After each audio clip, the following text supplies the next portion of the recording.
चलो अब वो जो हमने इसका समुद्रगुप्त वाला पार्ट किया था, उसमें से कुछ कुछ चीजें बता दो फटाफट से।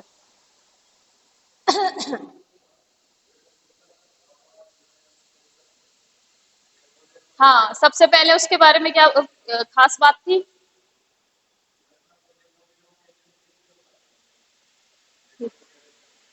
सबसे पहले तो चलो समुद्रगुप्त के बारे में कुछ बातें बताओ फटाफट से।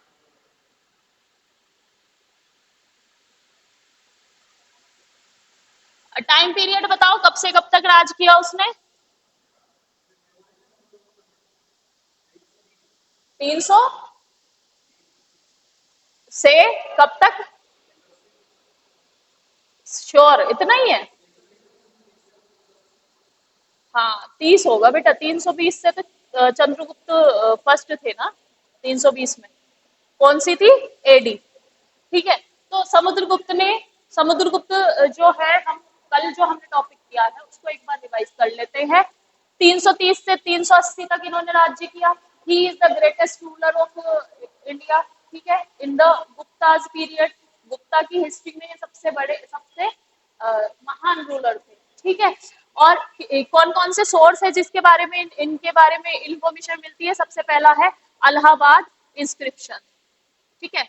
अलाहाबाद इंस्क्रिप्शन बेटा ये मत सोचना कि अलाहाबाद इंस्क्रिप्शन जो पिलर है उसमें सिर्फ एक राजा के बारे में है।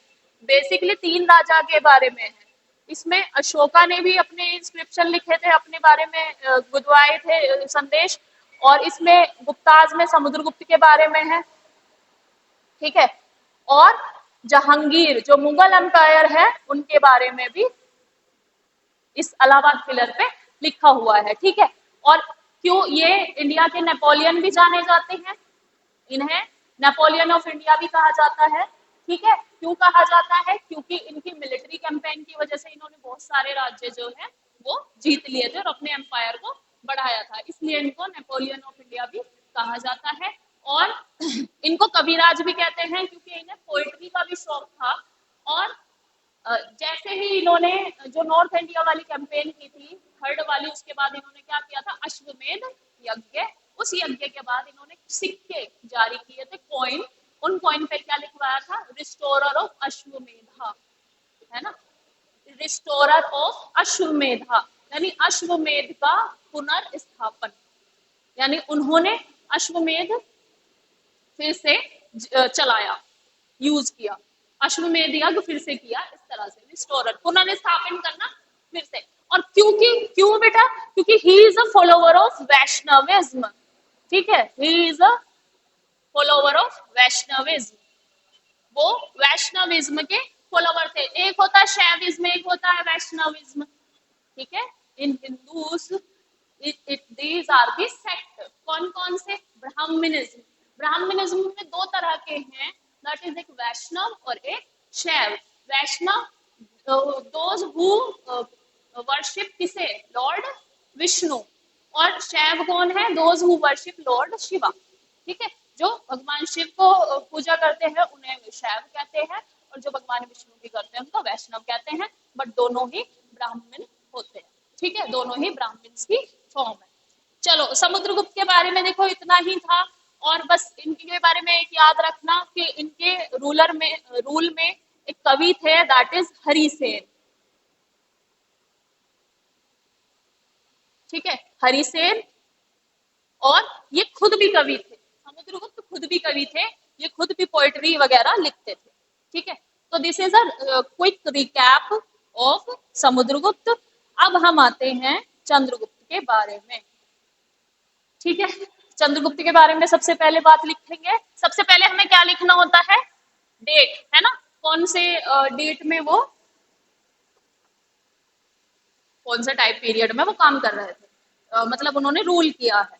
तो ये अब समुद्रगुप्त का जो रूल है वो जिस डेट में खत्म हुआ उस डेट से इनका रूल स्टार्ट हुआ।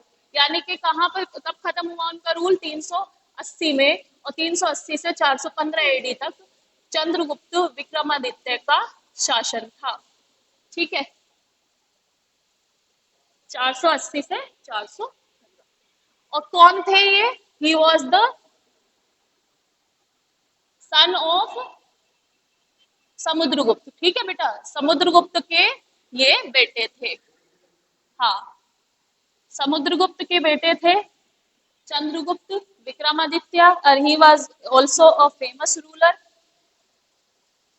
और ऐसा भी कहा जाता है बेटा कि इनके चंद्रगुप्त के, समुद्रगुप्त के बाद रामगुप्त फॉलोवर सक्सेसर थे इनके, बट इसके बारे में ज्यादा इंफॉर्मेशन नहीं है। ऐसा कहा जाता है कि समुद्रगुप्त के जो सक्सेसर थे वो रामगुप्त थे, लेकिन इनके बारे में हमें इंफॉर्मेशन ज्यादा नहीं मिली हुई है, इसलिए चंद्रगुप्त को ही माना जाता है। This is debatable. ठीक है, हिस्टोरियंस को भी नहीं पता कि वेदर दिस इज ट्रू और नॉट, क्योंकि हम कोई भी बात सच कब मानते हैं, जब हमें उसके एविडेंस मिले हुए हों। इनके बारे में तो इनफ एविडेंस अवेलेबल है, इलाहाबाद पिलर पे लिखा हुआ है भाई, कोई चीज वहां लिखी हुई है, गुदवाई गई है, हम यकीन कैसे नहीं करेंगे। पॉइंट्स मिले हों, पॉइंट्स पे लिखा हुआ है। ठीक है, तो ये याद रखना, इनके बारे में इंफॉर्मेशन नहीं है तो हम डिस्कार्ड ही कर देते हैं कि है ही। ठीक है, हाँ। अब चंद्रगुप्त, क्योंकि बेटा इस समुद्रगुप्त के बेटे हैं, तो इनमें भी जो मिलिट्री वो है प्रोफिशिएंसी, वो इनमें भी आएगी। तो he was also a military proficient, या inherited military genius of his father.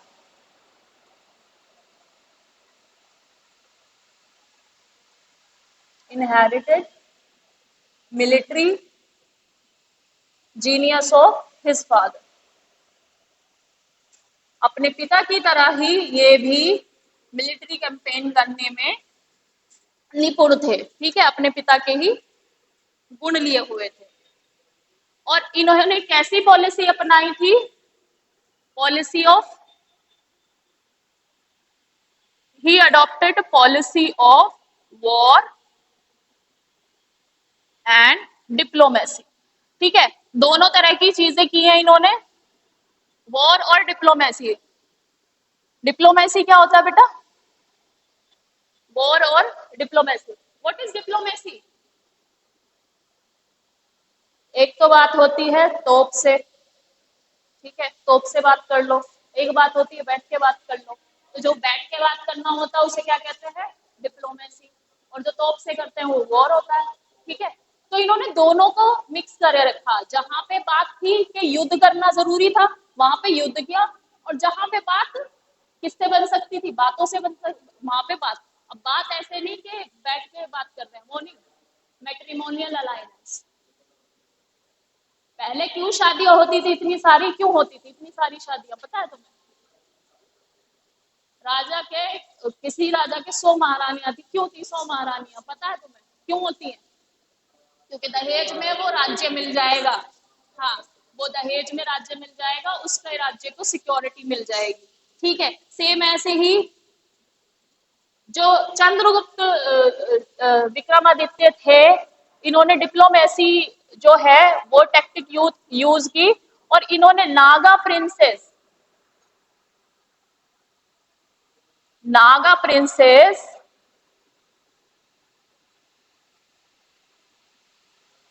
ठीक है, नागा प्रिंसेस से शादी की। तो he married to Naga princess जिसका नाम था कुबेर नागा।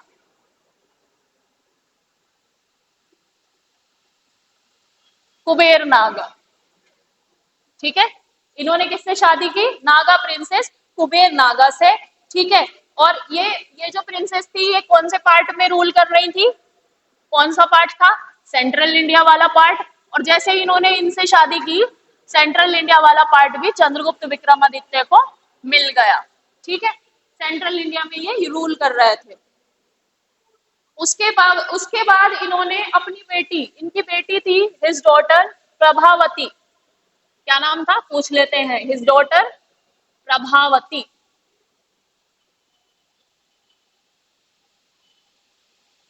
ठीक है, प्रभावती की शादी इन्होंने एक वाकाटक प्रिंस से करा दी। वाकाटक प्रिंस रुद्रसेना।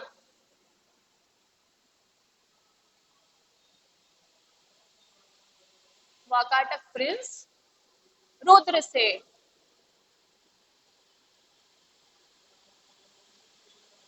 रुद्रसेन सेकंड से। ठीक है, तो ये बेटा मैट्रिमोनियल अलायंस की जब इन्होंने शादी की कुबेर नागा से, तो सेंट्रल इंडिया वाला पार्ट इन्हें मिल गया, अब कोई थ्रेट नहीं है भाई। ठीक है, और इसके बाद क्या हुआ, प्रभावती की अपनी बेटी की शादी किससे की, वाकाटक रूलर रुद्रसेन से। इनका साउथ में, not in the south, it's western India I think.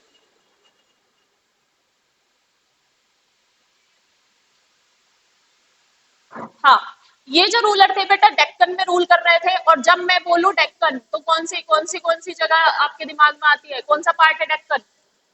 Maharashtra, अभी प्रेजेंट में ये महाराष्ट्र है। और कर्नाटका वाला जो रीजन है इट इज डेक्कन। तो यहाँ पे जो ये वाकाटक प्रिंस थे रुद्रसेन, इनसे इन्होंने अपनी बेटी की शादी करा दी।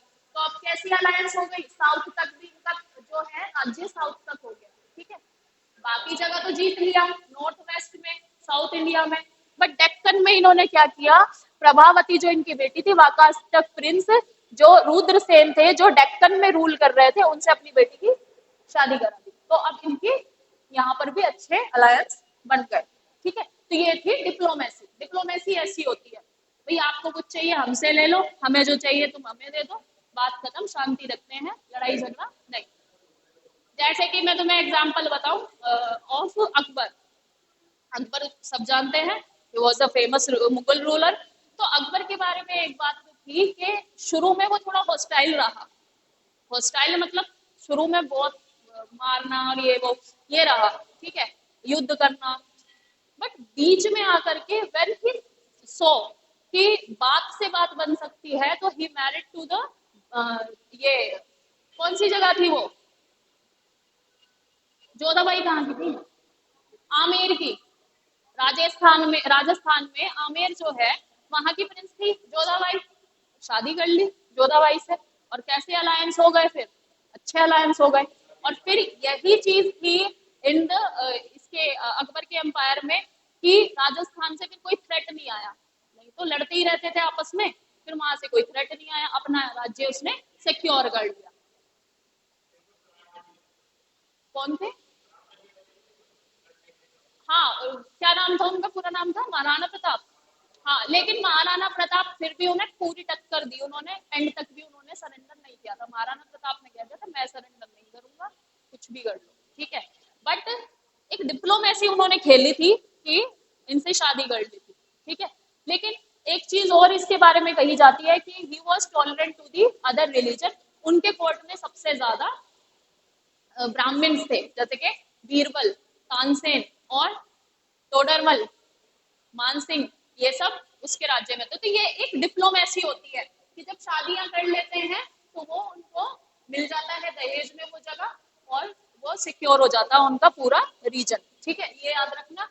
वाकाटक प्रिंस रुद्रसेना को अपनी बेटी प्रभावती से शादी में दिया था, तो ये इनकी डिप्लोमेसी थी। अब थोड़ा सा कॉन्क्वेस्ट की बात कर लेते हैं। तो कौन सी जगह इन्होंने कॉन्कर की थी? कॉन्क्वेस्ट मतलब बेटा कौन कौन सी जगह जीती थी इन्होंने। और विक्रमादित्य के बारे में तुम्हें एक चीज याद है? अच्छा, अभी तक हमने गुप्ता पीरियड की बात की है, तुम्हें ये भी पता है राजधानी क्या थी? What is the capital of Gupta empire? Pataliputra, है ना, जहाँ पे मौर्यन कैपिटल थी, क्योंकि ये भी मौर्यन वाली जगह पर ही थे, तो जो मौर्यन की कैपिटल थी वही इनकी कैपिटल थी, दैट इज पाटलिपुत्र। ठीक है, और फिर एक और चीज याद रखना बच्चा कि इसे पाटलिपुत्र तो इनकी कैपिटल थी, लेकिन विक्रमादित्य के बाद विक्रमादित्य के टाइम पे जब विक्रमादित्य ने वेस्टर्न इंडिया जीत लिया था, वेस्टर्न इंडिया कौन सा वाला एरिया, कौन सा वाला बेटा, गुजरात वाला रीजन। यहाँ पे गुजरात में कौन राज्य कर रहे थे उस समय? शक्स। शक्स राज्य कर रहे थे, और एक सेक्ट था शक्स का, that is Shakas Kshatrapa.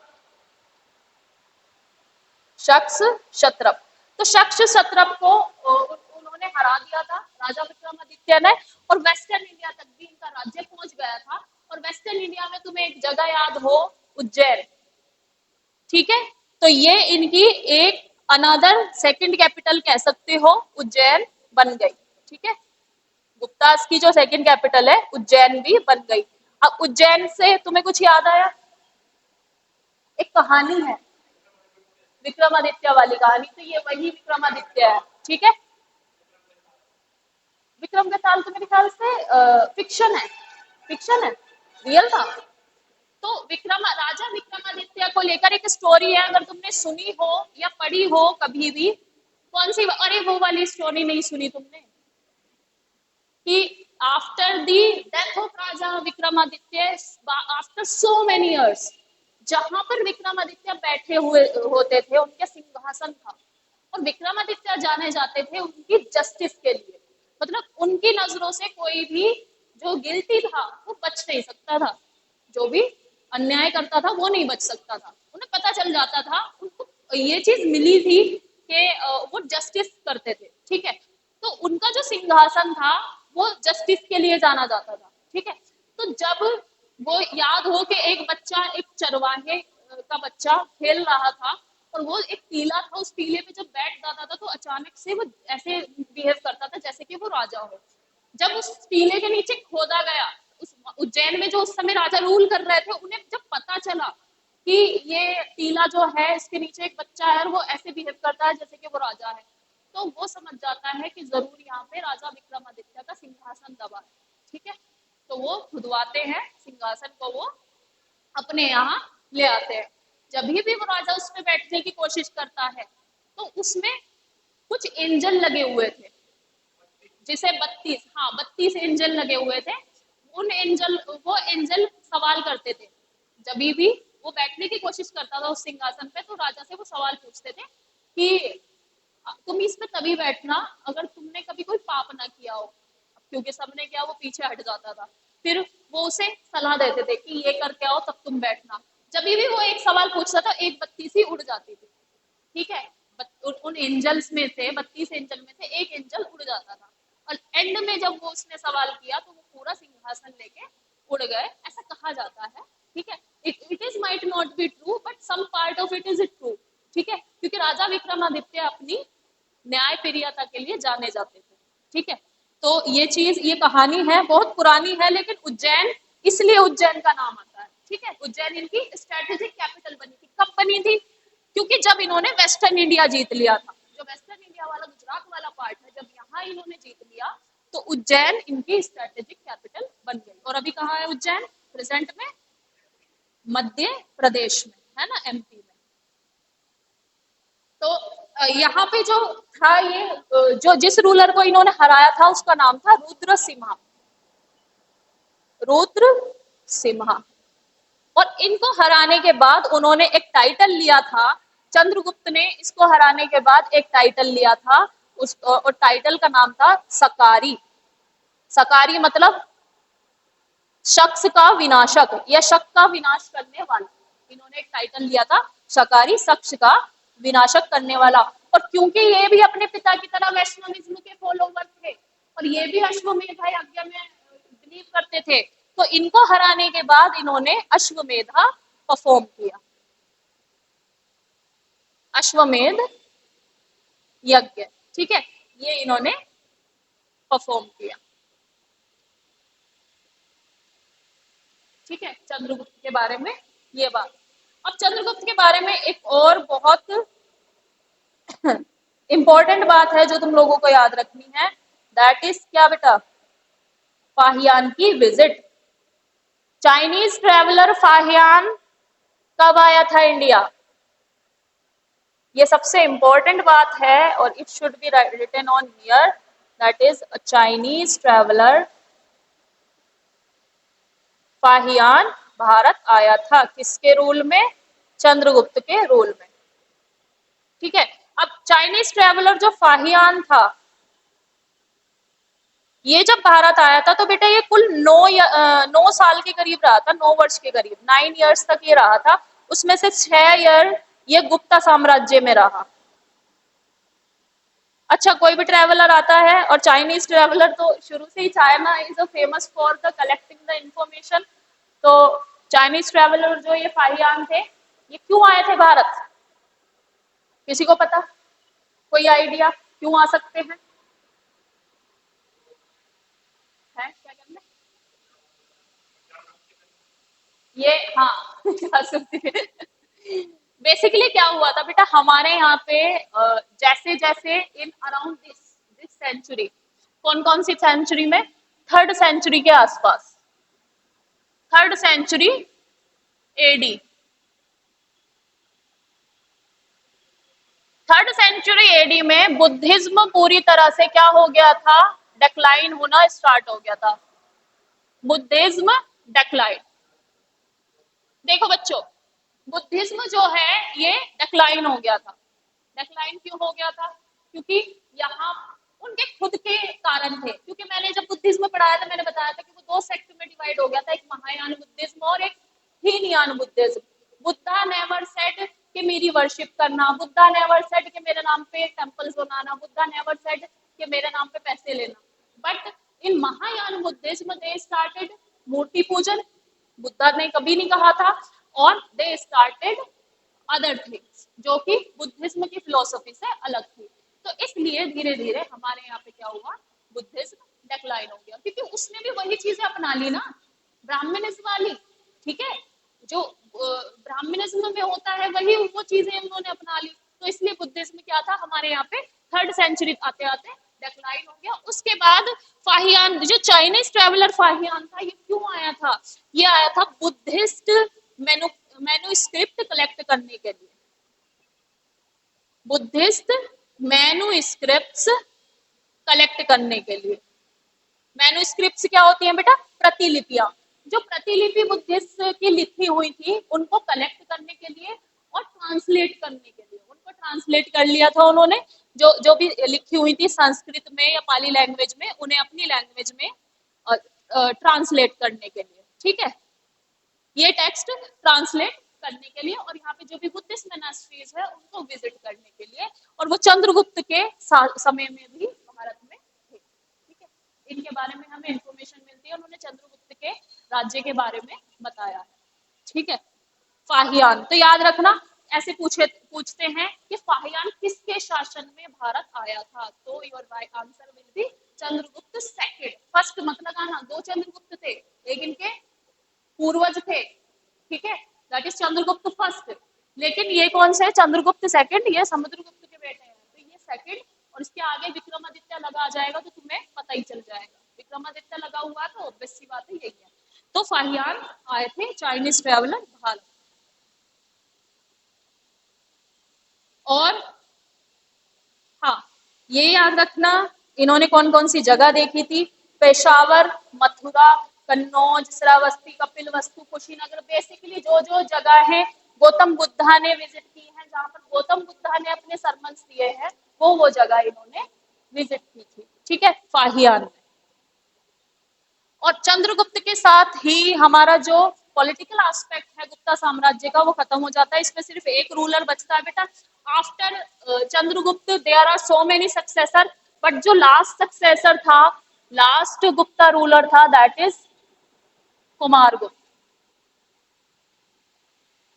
That is Kumaragupta. और कुमारगुप्त के बारे में सिर्फ एक इंपॉर्टेंट चीज याद रखना, जो नालंदा यूनिवर्सिटी है उनका इन्होंने इस्टेब्लिशमेंट किया था।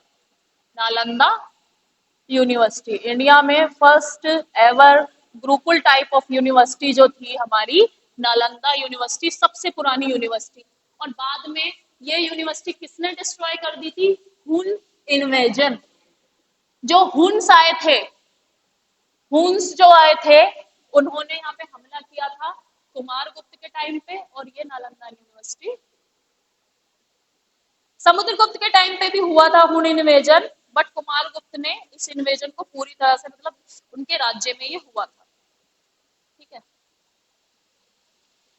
और फाहियान ने हमारे भारत के बारे में कुछ बातें कही हैं। फाहियान सेड कि it is the land of Brahmanism,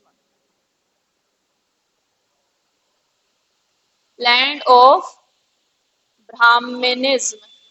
और फाहियान की वजह से ही हमें पता चलता है कि इन गुप्ता साम्राज्य trade is flourish, trade is trade was flourishing,